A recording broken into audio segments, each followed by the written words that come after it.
The van build starts today. Step 1, rust prevention. So before I could start doing rust prevention at all, I had a few prerequisite things that I needed to do to the van. One of them mainly being washing the van with soap and water.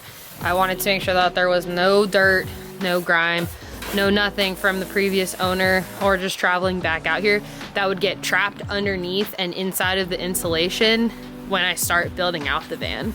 The next thing that I did after washing the van was removing these metal tie downs. There were 8 in the floor and then 4 in the walls. And I wanted to make sure that they weren't in there because it's exposed metal. I just have a feeling that these will rust over time, and I am trying to prevent rusting as much as possible inside of this van.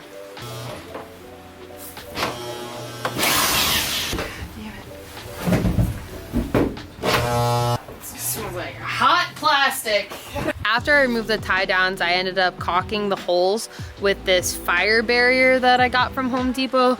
I don't necessarily know if it's the right thing to use to fill the holes, but it was like a really good putty consistency, so it wasn't running through the hole and into the ground, and I knew it would stay. I also chose the fire barrier because I was watching this one van build series by Linnea and Akila, and she has a Ram ProMaster 2, and her build was like really amazing. A lot of the stuff I'm gonna be doing in the order I'm doing it kind of mimics how she did her van build series, so I'm gonna link that down below because I really feel like I have to give her credit. Her van build series is so good and very thorough, and it really inspired me to wanna do all the little tiny details too, because she was starting from scratch and covering all the tiny little details that you need to make a van build stand the test of time. The next thing I did after filling the holes and removing the tie downs was filing any sharp edges just with a flat file inside of the van, because when I wire the van, I really don't want to have any weird metal stuff coming out of any places. I'm going to be taking a lot of precautions like wrapping wiring in conduit and using rubber grommets and stuff within the metal framing of the van, but I just want to be super, super thorough. So that's pretty much all the prerequisites that I needed before starting the main rust prevention project, which will be steel wooling all of the exposed metal, getting rid of any rust, and then putting Rust-Oleum primer and enamel on all of the exposed metal parts inside of the van. The steel wool that I'm going to use is number 1 coarseness. I don't know if that's the right one. We'll find out and see. I just tried to choose something that wasn't like super gritty, but also not so fine that I'd have a hard time getting the rust off of the van. So yeah, number 1.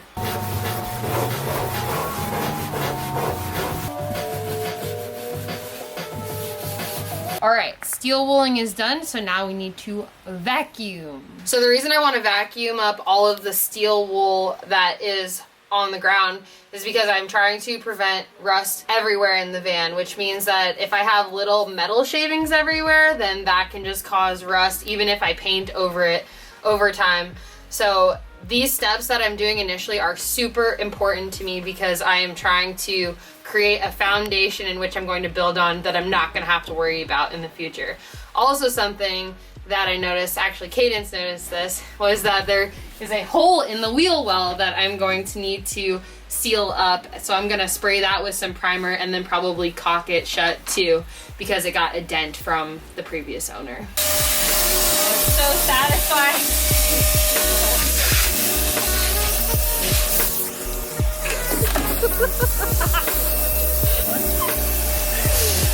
Suck it! Ooh, tea? Tea check. What it's in it, lavender? Lavender hibiscus mate. Now we get to do the fun part. Paint! We're gonna do Rust-Oleum primer first, and then tomorrow we're gonna do the protective enamel to lock it all in, baby. Full disclosure, we did not start painting yesterday because I'm starting to realize that with this van build, doing it after work, I lose the sun like an hour after I get off. So we're gonna prime today and then do the protective enamel tomorrow, hopefully. The tools that I'm using today to prime are going to be a good quality paintbrush. And then I've got this Rust-Oleum primer. I also have the spray paint version of it, and I don't know if I'll be using that for priming the van, but I got it just as backup because I'm going to use it for when I cut holes into the roof for the fan and the windows. So I might end up using it for the up high stuff if there's like just tiny little scratches, but other than that, I'll probably just be using the can because there is a lot of exposed metal, and I think that'll be easier. And then I've got a screwdriver to open this and a paint tray. Something I am noticing immediately with this is that the paint can is for sure the move with the paintbrush and not the spray can, because then I also feel like the aerosolized paint would get everywhere in here, and I'm not like that experienced with using the spray can, and this is going on really, really easily. The window out here, so probably not even necessary, but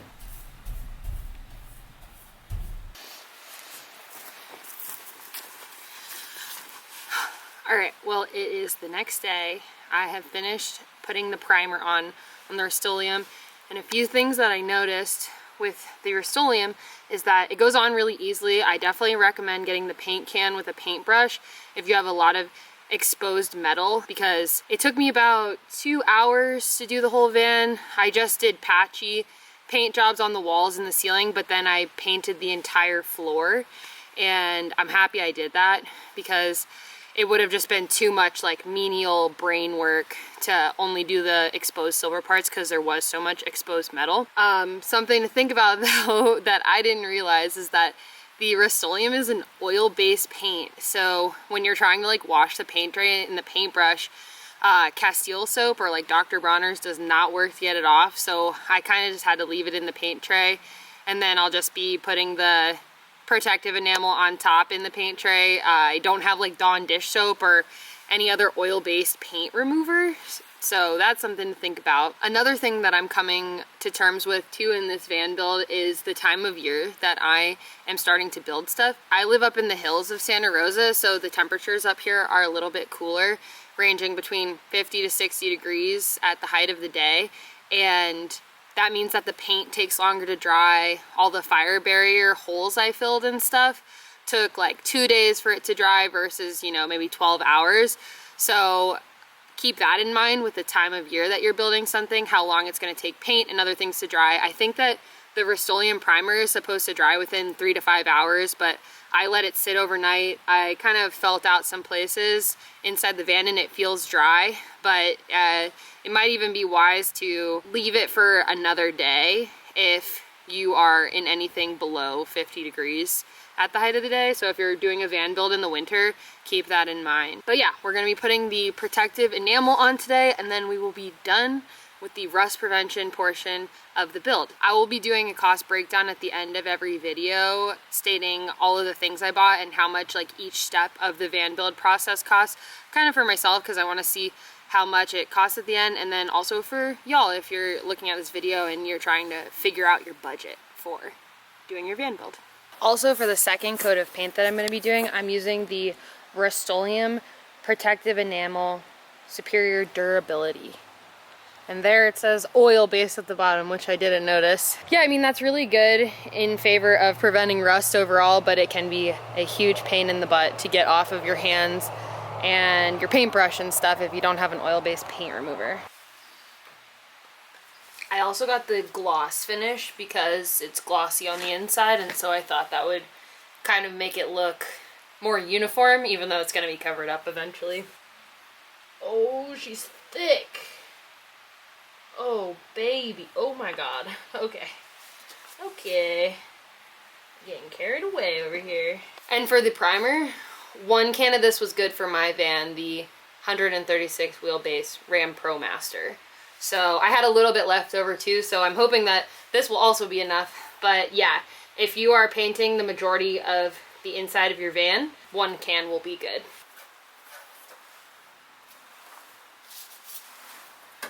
Don't forget to switch up your hands. Use your left hand too. I painted this whole thing yesterday with my right hand, and my right wrist hurts a lot.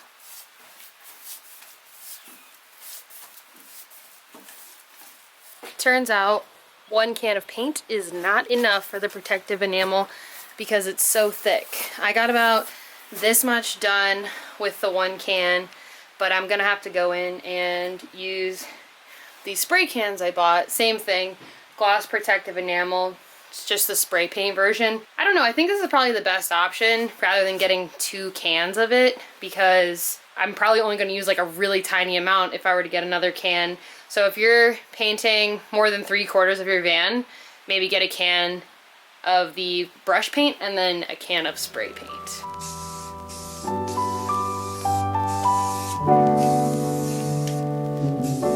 And that finishes our very first part of the van build. So all of the prep work I had to do and then rust prevention based stuff landed me at $224 for this project, which can seem pretty hefty. First off, living in California, everything's more expensive, but 150 of that accounted for buying a new impact driver to remove the tie downs in the vehicle, because I only had a drill and I didn't realize that I needed an impact driver. It makes sense now. I just didn't know what the difference between the two were at first.